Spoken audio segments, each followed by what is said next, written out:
Allora, continuiamo a parlare di questi soldi che sono spariti. Sembra quasi un piccolo giallo, no? Ma piccolo giallo non è, anzi purtroppo è una grande realtà. È una grande realtà. Allora, partirei dal professor Luciano Greco.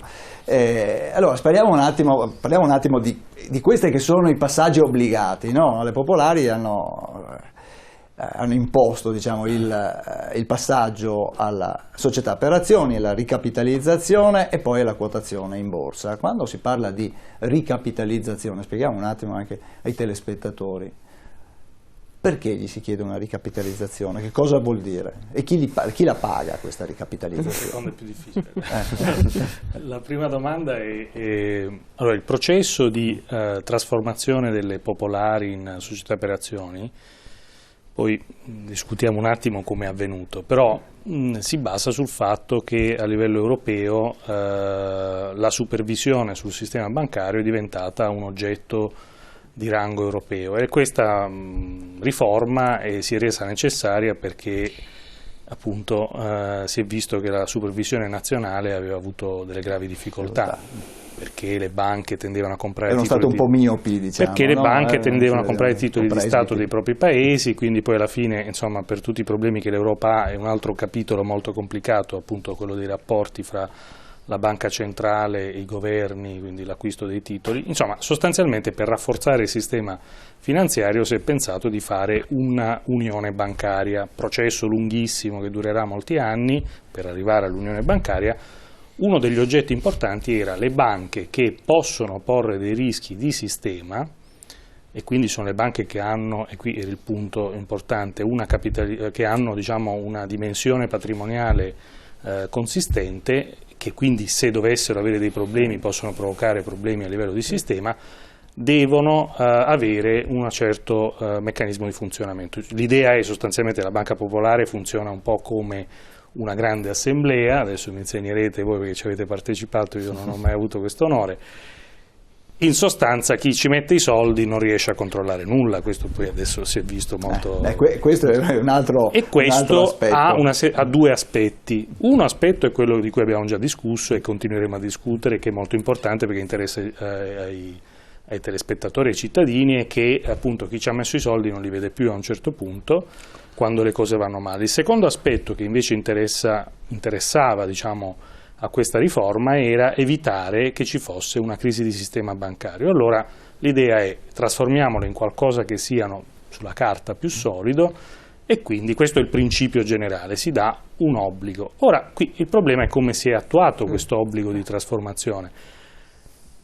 Si è attuato per decreto legge fatto a dicembre sotto Natale, sono quelle cose lì che lasciano un po' perplessi, con una serie di problemi legati a operazioni poco trasparenti sui mercati finanziari, quindi non è solo la Popolare di Vicenza, lì c'è stato un problema un po' più generale. Diciamo che sarebbe stato meglio avere un po' più di tempo, creare un po' un lasso di tempo maggiore. E il tempo c'era perché essendo stata fatta la riforma, cioè la decisione europea del bail-in, con tutto quello che significa, cioè il fatto, il bail-in vuol dire sostanzialmente, che appunto quello che avete scritto sul titolo, che chi presta i soldi alla banca in qualsiasi forma può essere chiamato a sostenerne, diciamo, la ristrutturazione nel caso di difficoltà. Allora, questa cosa qui si sapeva perlomeno da un anno, almeno da un anno, ma in realtà anche di più, quindi c'era tempo per organizzarsi. Questa cosa, diciamo, che non è stata fatta. Quindi a questo punto di vista la trasformazione ha questa ragione. Dopo 8 miliardi erano pochi, erano tanti, questa è la questione delle soglie che si ripone adesso in questi giorni sulle banche di credito cooperativo, poi magari ne parliamo un attimo. Certo. Secondo me il problema fondamentale a questo punto è, parlando della Popolare di Vicenza, che non è riuscita a fare un ragionamento di sistema perché aveva un sacco di problemi già, gli amministratori lo sapevano ovviamente e non sono riusciti a mettere una pezza. La questione secondo me però è questa. Cioè, noi siamo un paese che non è nuovo a questo tipo di problemi qui, e il problema non c'entra con le banche, è un problema, o meglio, c'entra con le banche ma da un altro punto di vista, noi lo stiamo affrontando dal punto di vista dell'azionista della Popolare di Vicenza.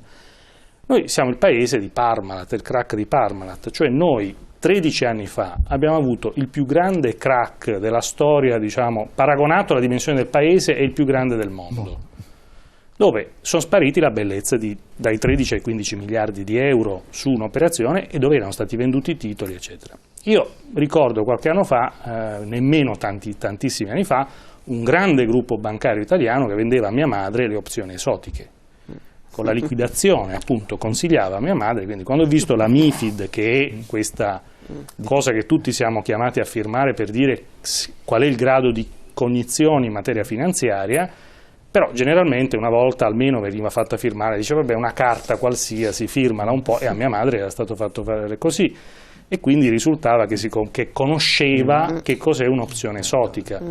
Lì poi l'abbiamo risolta perché ho telefonato al direttore della banca dicendo guarda, facciamo una brutta figura e andiamo a finire sul giornale, quindi poi alla fine l'hanno rifatta. Però anche in il punto è che chi non ha una persona sufficientemente, quello che diceva prima il pezzo che ci ha letto prima, chi non ha queste cognizioni è in balia delle onde dal punto di vista. Quindi qui esiste un grosso problema, non tanto secondo me solo di vigilanza bancaria. La vigilanza bancaria, bisogna ricordarsi che si occupa della stabilità della banca.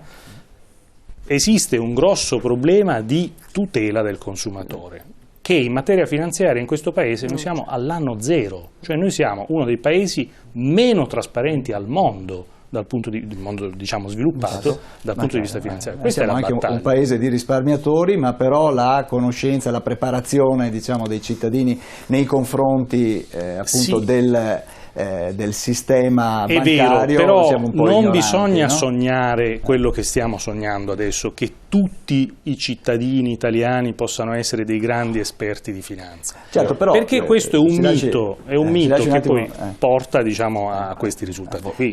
Sicuramente, però quando andiamo a comprare una macchina ci informiamo, no, della macchina, come va, la velocità. Io vorrei anche sottolineare quanto detto da chi mi precedeva: ci sono persone molto ben pagate, molto ben stipendiate all'interno, per esempio di Banca Italia, proprio per controllare questo, e sono loro deputati a controllarlo, certo. Non noi che lavoriamo, Certo. paghiamo le tasse, Certo, e certo. pensiamo al nostro lavoro, Certo. sono loro messi là che controllino. Moschini.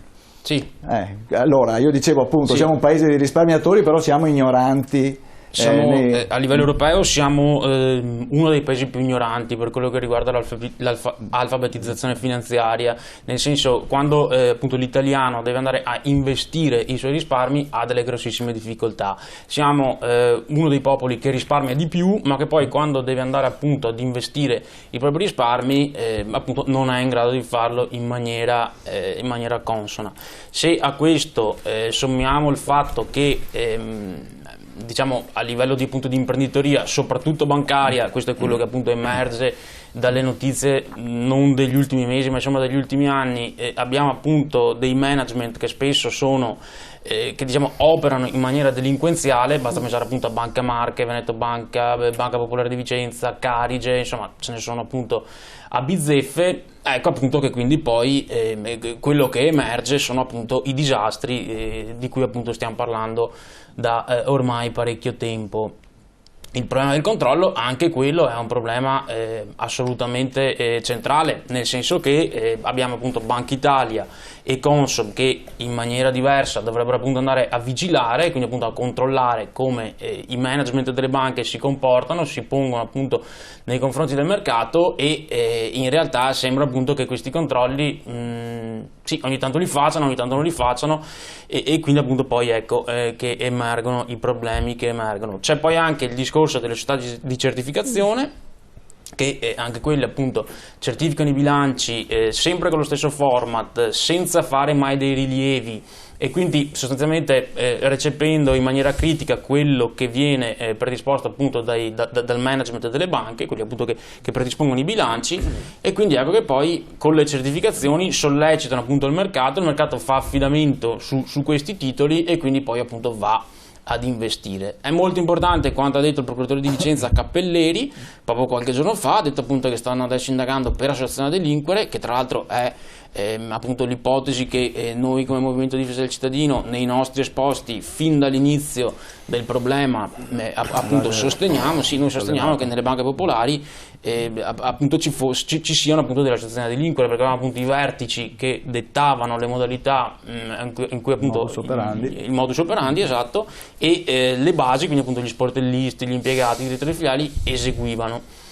E quindi ecco, è molto importante, aggiungo solo questo, il fatto che il procuratore Cappelleri abbia parlato di falso in bilancio. È molto importante perché se effettivamente i bilanci dovessero appunto risultare falsi, questo aprirebbe la strada alla responsabilità delle società di certificazione, che quando poi andiamo a parlare, andiamo al sodo e parliamo appunto di cosa si deve fare per recuperare i soldi, bisogna aggredire le società di certificazione, che sono gli unici soggetti patrimonializzati e che quindi in caso di condanna hanno poi appunto la possibilità di pagare, perché le banche di soldi non ne hanno molto poco. Ecco, così vorrei proporvi un breve pezzetto dell'intervento all'assemblea dell'amministratore delegato Francesco Iorio. Allora vediamo se la regia, eccolo qua, ascoltiamo.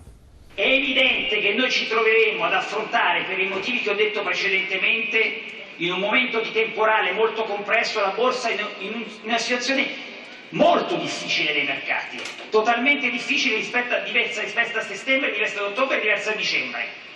Il tempo è brutto, ma l'avete visto, ce l'hanno detto e ce lo chiedono, il tempo è brutto ma bisogna andare, io sono sicuro che sarà un successo. Da quando ho preso la responsabilità di questa banca non c'è stato un momento in cui la collaborazione con le procure italiane interessate che non sia stata fattiva, duratura ed immediata e non limitata a una fuga di notizie di 9 paginette di un esposto sui giornali. Mi sento assolutamente sereno per quello che ho fatto e per quello che dico, e il tempo sarà galantuomo in tal senso. Non bisogna aver fretta di fare le cose, bisogna avere la pazienza per farle per bene. Questa è la cosa più importante ed è il consiglio che do nell'interesse sociale e dei soci. Ecco, giusto un breve pezzetto, professor Casen. Durerà poco, parlavamo proprio mentre c'era la messa in onda. Andrà a fare danni su un'altra banca, non c'è problema. Certamente quello che hanno fatto della Banca Popolare, che nasce, se ricordo bene, nel 1866, all'indomani dell'unità, dell'annessione del Veneto all'Italia, cosa molto che bisognerebbe ripercorrere per capire esattamente come è andata, aveva portato era diventato un punto di riferimento per il lavoro, soprattutto nel mondo contadino e nel mondo industriale che si andava a formare a quell'epoca. Non a caso poi c'è stato un certo sviluppo dell'attività industriale a Vicenza, proprio grazie a questa banca.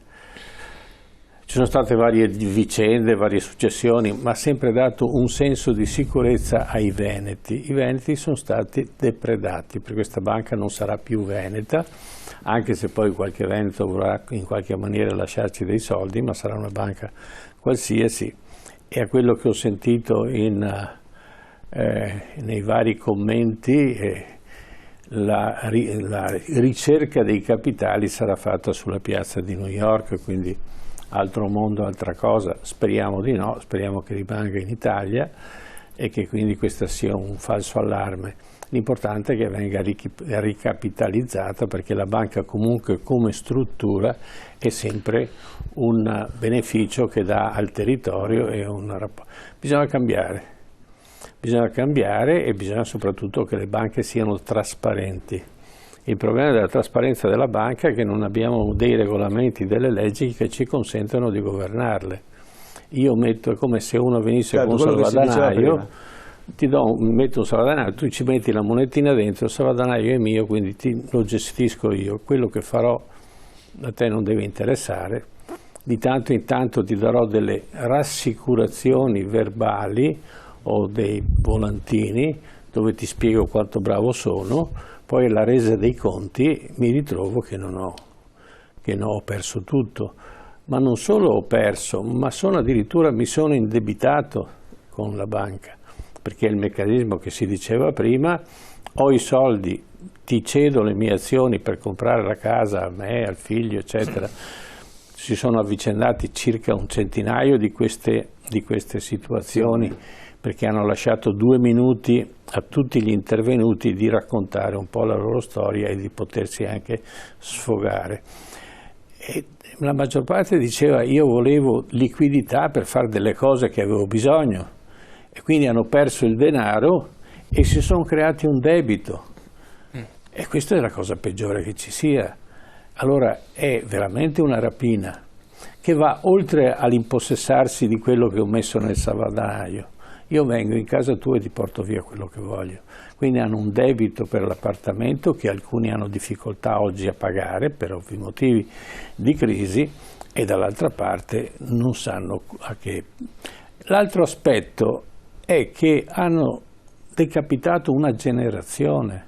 Sono i soldi dei nonni che passano ai genitori, che passano ai figli, e la certezza di poter avere un futuro, la certezza di poter essere imprenditori, di investire in un futuro.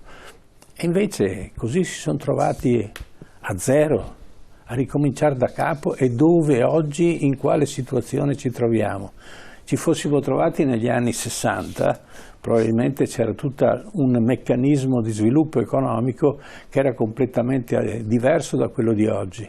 Oggi sono la fuga degli industriali.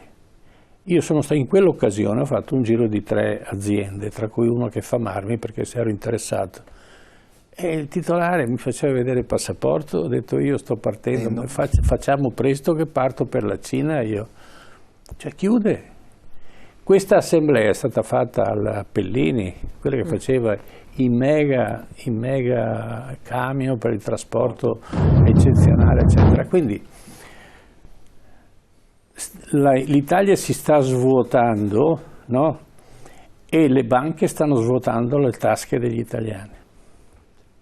Cavallari, non c'era altra strada da percorrere, il percorso indicato piccolo non è più bello, bisogna essere grandi. Per la verità, diciamo, ma ne abbiamo anche parlato diverse volte, in diverso tempo, anche con altre associazioni di consumatori, c'era la possibilità di fare un percorso magari diverso, allungando un po' nel tempo, il tempo c'era, circa un annetto, per arrivare, diciamo, a un'ipotesi dove magari si potesse anche arrivare a un frazionamento della Popolare di Vicenza per abbassare il tetto degli 8 miliardi, no?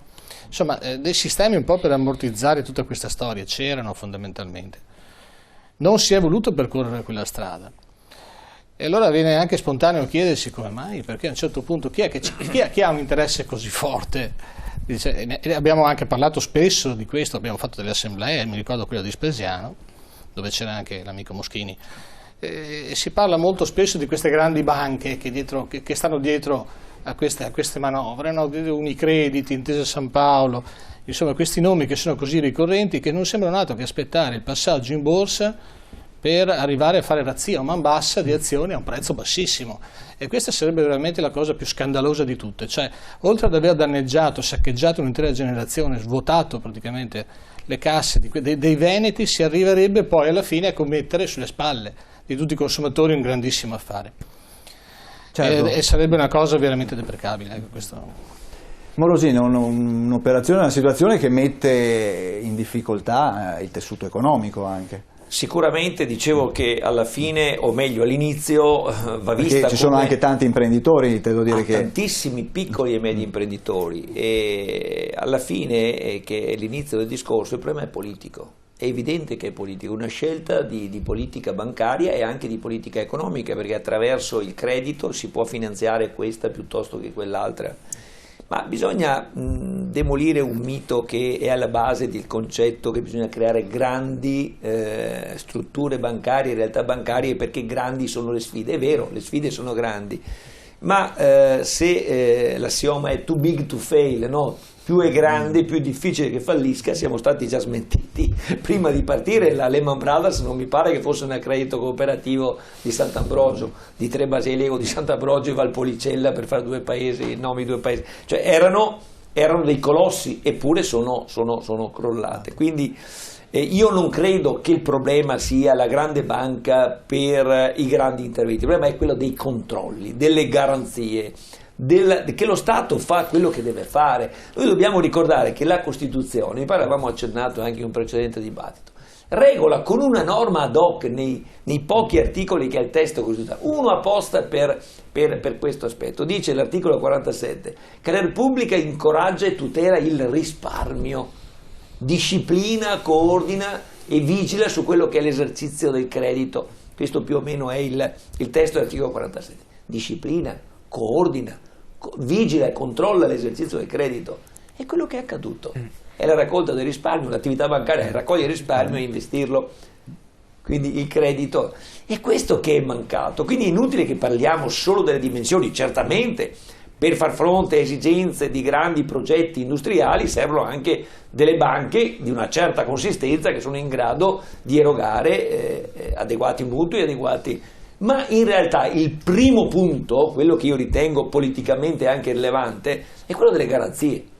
Dov'era la Banca d'Italia? Io lo metterei nell'ordine delle responsabilità, ma proprio io sono, è quello che dicevo, concludo il ragionamento, è quello che dicevo anche in assemblea nei 2 minuti che ho avuto a disposizione. Io vedo, al di là dei peccati veniali più o meno gravi della malagestio degli amministratori, che ci sarà, lo dirà l'autorità giudiziaria, bisognerebbe, per dare credibilità anche al progetto che ha in mente Iorio e Dolcetta, che loro avessero al primo punto una azione precisa contro coloro i quali hanno assunto dei ruoli di responsabilità. Primo tra tutti Banca d'Italia, però nel momento in cui l'ho detto mi sono anche domandato: Alessio, cosa stai dicendo? Domani mattina Dolcetta e Iorio, l'indomani dell'assemblea, anzi 2 giorni dopo che era sabato, lunedì, dovevano andare dove? In Banca d'Italia, a prendere le direttive, a verificare il carteggio per arrivare correttamente alla quotazione in borsa. Cioè il soggetto primo responsabile è quello che gli dà le dritte. Allora vedete che siamo in un cortocircuito. La politica dov'è? Anche quella regionale, dico a Berti. Il Consiglio regionale, sollecitato proprio da questa trasmissione, convocatevi, l'ha fatto con prudenza, quella... No, di Quinto Fabio Massimo, il dubbioso, il temporeggiatore, come si chiamava? Il presidente Zaia, dopo un mese, e ha buttato l'aria su una commissione. Ci vuole energia. Renzi che cosa ha fatto? Dov'è? Il Parlamento che ha dovuto approvare una fiducia, nessuno che ha mosso nulla. Ma dicono, sa, cosa vuoi che siano 4 miliardi per una banca, 4 dell'altra, sono lo 0, del bilancio dello Stato? Ragionano così. E i cittadini? Cosa sono lo 0, Sentiamo il professor Greco. Sì, no, io volevo fare una precisazione. Non è che quando ho detto che la questione della dimensione, spiegavo qual era la ratio dell'intervento che obbliga le popolari alla trasformazione. La ratio è che queste banche erano già grandi e in realtà probabilmente quello che abbiamo scoperto è che erano grandi per finta. Questo è il punto. Cioè queste sono cresciute, praticamente invece di indebitarsi hanno venduto azioni. Questo è un punto che devono capire bene i telespettatori. Sono state vendute azioni che per loro natura sono fatte perché se va bene ci si guadagnano i dividendi e probabilmente qualcosa si guadagnava nel tempo finché si potevano truccare le carte, se va male invece si perde. Questo è un po' la ratio. La parte criminale sta nel fatto della gestione che va in barba a tutte le norme di tutela dei consumatori e lì secondo me mancano i controlli. Precisazione numero 2, la politica esiste, la politica è poi quella diciamo dei politici del livello superiore, poi esiste la politica nel senso la tecnica della Banca d'Italia. Ma io qui contesto un punto, la Banca d'Italia che ha una serie di responsabilità sull'altro versante, adesso poi se volete approfondiamo, non ha una responsabilità specifica in materia di tutela del consumatore, cioè teoricamente sì, ma di fatto la Banca d'Italia si deve occupare della stabilità del sistema. Quindi la Banca d'Italia nel momento in cui trova, tanto per dirlo crudamente, degli amministratori che pur truffando di fatto i propri azionisti e risparmiatori, ma tiene i conti in linea, va benissimo, perché manca una norma e una tutela del consumatore specifica. Allora questo punto qui è molto importante, perché se la politica non capisce che c'è un buco nel sistema italiano che E probabilmente esiste una lobby bancaria che in questa fase è molto forte, perché guarda caso quando si vanno a fare le norme in materia bancaria si fanno sempre la notte di Natale. E quindi e questo è un problema che non è una questione di colore governativo, perché guardate che poi queste norme qui vengono votate a larga maggioranza spesso, quindi qui c'è un problema di tutela dei consumatori, cioè ci sono dei consumatori, dei risparmiatori, ci sono delle persone che sono state obbligate appunto a comprare azioni. Oggi non le salva nessuno, a meno di non dimostrare l'azione criminale. Ma voglio essere chiaro, io lo voglio vedere se riusciamo a recuperare €1 di questi qui, certo. Ma non lo dico per fare dei 13-15 miliardi di euro della Parmalat, non si è recuperato nulla. Questo è un punto importante. Possiamo attaccare due quadri. Possiamo attaccare ed è andato a finire in prigione 2 o 3 persone. Questo è l'altro punto. Cioè questo è il paese dove noi ci indigniamo giustamente per lo scippo, ci indigniamo per il microcrimine che giustamente è molto pericoloso perché è degrado urbano, ma non ci indigniamo quando una persona ruba miliardi di euro e mette sul lastrico le imprese. Scusi professore, se la regia ripropone l'SMS che ci è arrivato poco fa, volevo riproporlo perché vediamo se riusciamo, eccolo qua. La cosa più stupefacente è che nonostante la Banca Popolare di Vicenza sia stata gestita da Zonin come fosse la sua banca privata, nessuno di questo personaggio parla, da nessuna parte esce il suo nome. Perché? Perché Iorio ha la faccia di bronzo, perché ci vuole la faccia di bronzo, per riuscire a rimanere seri e riuscire ancora a sostenere che adesso è il momento giusto e ce la faremo e la banca è solida, eccetera. Ma non viene mai nominato Zonin? Non viene detto che di 3 dei controllori del collegio sindacale 2 sono gli stessi, che quanto veniva detto che appunto ancora 3/4 praticamente del consiglio di amministrazione sono sempre le stesse persone. Ma perché? Perché come diceva adesso il professore, associazione a delinquere, uno pensa di trovare dei personaggi con la coppola, la lupara, le cicatrici, guerci da un occhio, invece molto più semplicemente sono un banchiere, un avvocato, un commercialista, un faccendiere, un politico magari che si trovano a un tavolo e si mettono d'accordo, ma sono vestiti bene, in giacca e cravatta, prego signora, si accomodi, si figuri, posso offrirle qualcosa. Però poi non rubano l'autoradio, poi rubano miliardi di euro, distruggono un territorio e lo riducono alla povertà. Perché quando un territorio perde 8 miliardi di euro, che sono poi, come si suol dire, in pancia alle aziende che sono già in sofferenza, vuol dire farle saltare. Vuol dire farle saltare. Allora, possiamo parlare tutto il giorno, qua mi ricollego a chi mi ha preceduto che parlava delle responsabilità della politica e qua arriva, magari un aneddoto, si parlava di Parmalat perché come Movimento 5 Stelle, allora non c'era il Movimento 5 Stelle, c'era Beppe Grillo che andava di fronte a Parmalat e diceva signori guardate che Parmalat sta per saltare, e tutti dire no, sei una Cassandra, sciacallo, boom, salta Parmalat. Poi va con Cirio e dice ragazzi occhio che Cirio sta per saltare, salta Cirio. Poi va dall'Italia e dice ragazzi attenti che l'Italia è messa male, salta l'Italia. Adesso lo stiamo dicendo per Popolare di Vicenza, allora o le cose sono due, o portiamo una sfiga allucinante oppure forse siamo gli unici che dicono le cose come stanno, perché non ci vuole lo scienziato premio Nobel. Quando ci si trova di fronte a una mala gestione diffusa con degli intenti criminosi, non c'è bisogno di avere, ripeto, un concistoro di geni per riuscire a accorgersi di questo, perché purtroppo le notizie girano, le telefonate arrivano, le persone lo sanno e se la politica non muove un dito e si gira sempre dall'altra parte, quindi parliamo di chi in questi anni è stato, parlando della Regione Veneto, per la Regione Veneto, tanto la Lega Nord quanto il PD, vuol dire che si sono girati dall'altra parte, questo è indubbio, e quando io l'ho detto in aula questa cosa mi hanno dato dello sciacallo, del disturbatore, dell'approfittatore. Ho detto, io approfittatore? Qua c'è gente che ha distrutto un territorio, che si è rubata miliardi di euro e io sono l'approfittatore. Questo è quello che risponde, quello che noi chiamiamo il partito delle banche. Perché di questo si tratta, di un partito delle banche, niente di più, niente di meno. Benissimo, andiamo in pubblicità. Io direi dei banchieri, però insomma no, perché sono due cose diverse. Certo. Andiamo un attimo in pubblicità, ma torniamo subito e ascoltiamo anche il professor Casen, l'avvocata De Mani in Cor e il presidente Moschini. A tra poco.